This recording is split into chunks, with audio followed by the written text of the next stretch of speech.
নমস্কার বন্ধুরা, বাংলা গল্পের সোনাঝুরিতে সকলকে স্বাগত।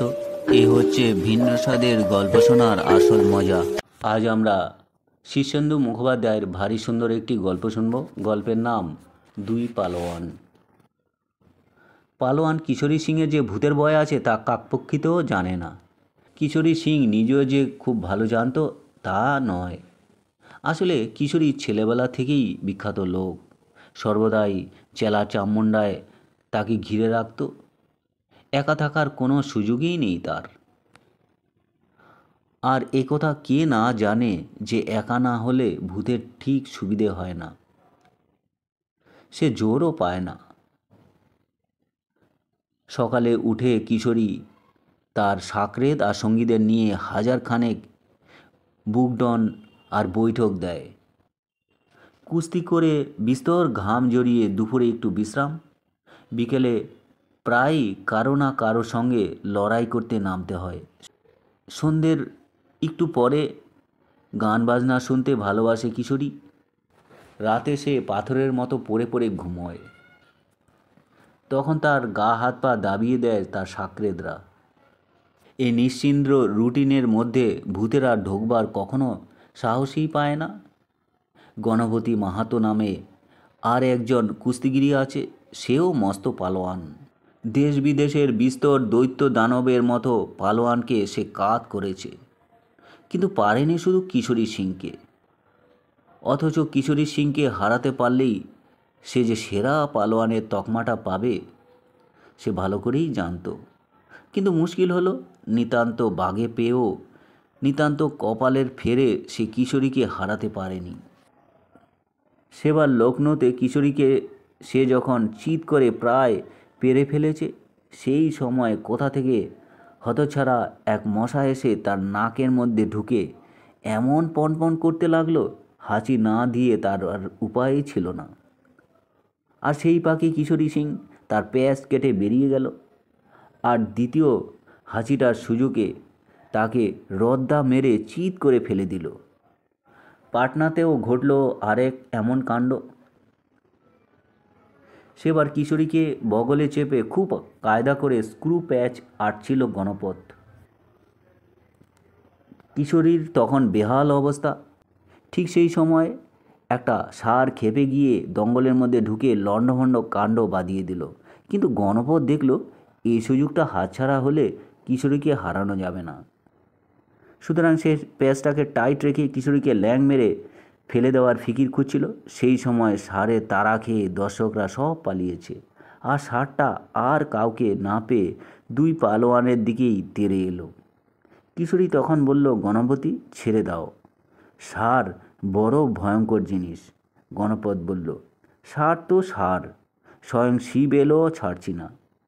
ষাঁড়টা গুঁতোতে এলে গণপত অন্য বগলে সেটাকে চেপে ধরল। সে কি সাংঘাতিক লড়াই হয়েছিল তা না দেখলে বুঝবে না। দেখেছ অনেকে, গাছের ডালে ঝুলে বাড়ির ছাদে উঠে তাদের লড়াই দেখেছে। গণপতি লড়াই করেছে দুই মহাবিক্রম পালোয়ানের সঙ্গে, ষাঁড় এবং কিশোরী সিং। তাদের লড়াই দেখে লোক চেঁচিয়ে বাহবা দিচ্ছিল গণপতিকে। ষাঁড়ের গুঁতো, কিশোরীর হুড়ো, এই দুইকেই সামাল দিল গণপত। কিছু গণ্ডগোল করে ফেলেছিল ঠিকই, আসলে কোন বগলে কে সেটাই সে গুলিয়ে ফেলেছিল। হরযুদ্ধের মধ্যে যখন সে এক বগলের আপদকে জুৎসই এক প্যাচ মেরে মাটিতে ফেলেছে, তখনও তার ধারণা যে চিৎ হয়েছে কিশোরী। কিন্তু নসিব খারাপ, কিশোরী নয়, চিৎ হয়েছিল ষাঁড়টাই। আর সেই ফাঁকে কিশোরী তার ঘাড়ে উঠে প্যাচ মেরে ফেলে দিয়ে জিতে গেল। তৃতীয়বার তালতলার বিখ্যাত আখড়ায় কিশোরীর সঙ্গে ফের মোলাকাত হলো। গণপতি রাগে দুঃখে তখন ক্ষেপে উঠেছে। সেই গণপতির সঙ্গেই সুন্দরবনের বাঘ পর্যন্ত রণে ভঙ্গ দিয়ে লেজ গুটিয়ে পালাবে। তার হুঙ্কারে তখন গোটা পৃথিবী কম্পমান। লড়াই যখন শুরু হলো তখনই লোক বুঝে গেল আজকের লড়াইতে কিশোরীর কোনো আশা নেই। কিশোরী তখন গণপতির নাগাল এড়িয়ে পালিয়ে বেড়াতে ব্যস্ত। ঠিক সেই সময় ঘটনাটা ঘটল। ভাদ্র মাস, তালতলার বিখ্যাত 5 সেরি 7 সেরি তাল ফলে আছে চারধারে। সেই সব চ্যাম্পিয়ন তালদের একজন সেই সময় বোটা ছিঁড়ে নেমে এলো নিচে, আর পড়বি তো পর সোজা গণপতির মাথার মাঝখানে। গণপতির ভালো করে ঘটনাটা মনে নেই, তবে লোকে বলে তালটা পড়ার পরেই নাকি গণপতি কেমন অবাক হয়ে দাঁড়িয়ে গালে হাত দিয়ে কী যেন ভাবতে লাগলো। সে যে লড়াই করেছে, তার প্রতিদ্বন্দ্বী যে কিশোরী, এগুলো তার মাথায় নেই। সে নাকি গালে হাত দিয়ে হঠাৎ বিড়বিড় করে তুলসীদাসের রামচরিত মানস মুখস্থ করছিল। কিশোরী যখন সেই সুযোগে তাকে চিৎ করে, তখনও নাকি সে কিছুমাত্র বাধা দেয়নি, হাত জোর করে রামজিকে প্রণামই জানাচ্ছিল। গণপতির বয়স হয়েছে, কিশোরী সিংকে হারিয়ে যে খেতাবটা সে জিততে পারল না, এসব কথাই সে সারাক্ষণ ভাবে। ভাবতে ভাবতে কী হলো কে জানে, একদিন আর গণপতিকে দেখা গেল না। ওদিকে কিশোরীর এখন ভারী নামডাক। বড় বড় ওস্তাদকে হারিয়ে সে অনেক কাপ মেডেল জিতেছে। লোকে বলে কিশোরীর মতো পালোয়ান দুনিয়ায় দ্বিতীয়টি নেই। তা একদিন ডাকে কিশোরীর নামে একটা পোস্টকার্ড এলো। গণপতির আঁকাবাঁকা হস্তাক্ষরে লেখা, ভাই কিশোরী, তোমাকে হারাতে পারিনি জীবনে, এই আমার সবচেয়ে বড় দুঃখ। একবার মশা, একবার সার, একবার তাল আমার স্বাদে বাধা দিয়েছে, তবু তোমার সঙ্গে আর একবার লড়বার স্বাদ, তবে লোকজনের সামনে নয়। আমরা দুই পালোয়ান নির্জনে পরস্পরের সঙ্গে লড়াই করব। আমি হারলে তোমাকে গুরু বলে মেনে নেব, আর তুমি হারলে আমাকে গুরু বলে মেনে নেবে। কে হারলো কে জিতলো তা বাইরের কেউই জানবে না, জানবো শুধু আমি আর তুমি। যদি রাজি থাকো তবে আগামী অমাবস্যায় মাঠের ধারে বিকেলবেলায় চলে এসো, আমি তোমার জন্য অপেক্ষা করব। চিঠিটা পড়ে কিশোরী একটু ভাবিত হলো। সত্যি বটে, গণপতি খুব বড় পালোয়ান। কপালে জোরে 3-3বার কিশোরীর কাছে সে জিততে গিয়েও জিততে পারেনি। অত বড় একটা পালোয়ানের এই সামান্য আবদারটুকু রাখতে কোনো দোষ নেই। হারলেও কিশোরীর ক্ষতি নেই, সাক্ষী সাবুত তো থাকবে না। কিন্তু হারার প্রশ্নও ওঠে না। কিশোরী এখন অনেক পরিণত, অনেক অভিজ্ঞ। তাছাড়া গণপতিকে সে খুব ভালোভাবে হারাতে পারেনি, সেই লজ্জাটাও তার কাছে আছে। সুতরাং লজ্জাটা দূর করার এই একটা সুযোগ। এবার গণপতিকে ন্যায্য মতো হারিয়ে সে মনের কচকচানি থেকে মুক্ত হবে।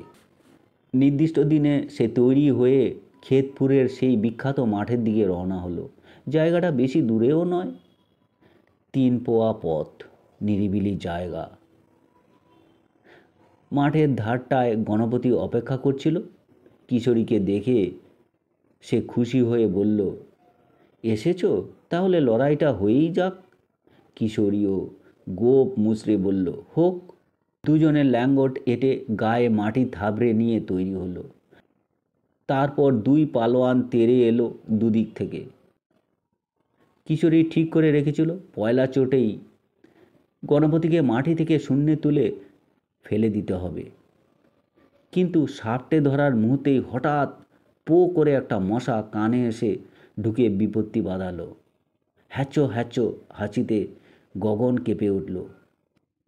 আর কিশোরী দেখল কে যেন তাকে শূন্যে তুলে মাটিতে ফেলে দিল। গণপতি বলল, আরও একবার? কিশোরী লাফিয়ে উঠে বলল, আলবাত। দ্বিতীয় দফায় যা হওয়ার তাই হলো। লড়াই শুরু হতে না হতেই আরেকটা ষাঁড় কোথা থেকে এসে কিশোরীর বগলে ঢুকল। কিশোরী আবার চিৎ। গণপতি বলল, আরও একবার হবে? কিশোরী বলল, নিশ্চয়ই। কী হবে তা বলাই বাহুল্য। লড়াই লাগতে না লাগতেই দাসায় একটা তাল এসে পড়ল কিশোরীর মাথায়। কিশোরী পাখি সব করে রব আওড়াতে লাগলো এবং ফের চিৎ হলো। হতভম্বের মতো তখন কিশোরী উঠে দাঁড়ালো।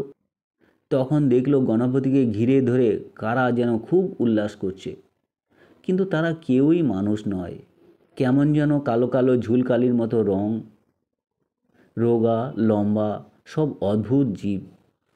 জীব না কি অন্য কিছু? কিশোরী হা করে দেখল গণপতিও আস্তে আস্তে শুকিয়ে কালচে লম্বা হয়ে ওদের মতোই হয়ে যেতে লাগলো। কিশোরী আর দাঁড়ায়নি। বাবা রে মা রে বলে চিৎকার করে সে দৌড়তে লাগলো। কিশোরী পালোয়ানের ভূতের ভয় আছে এ কথা এখনও লোক জানে না বটে, কিন্তু কিশোরী নিজে খুব জানে। আর এই জানলে তোমরা। তো বন্ধুরা, এই ছিল শীর্ষেন্দু মুখোপাধ্যায়ের সুন্দর একটি গল্প পাঠ। আপনাদের যদি ভালো লাগে চ্যানেলটির সঙ্গে থাকবেন, সাবস্ক্রাইব করবেন। সকলে ভালো থাকবেন। ধন্যবাদ।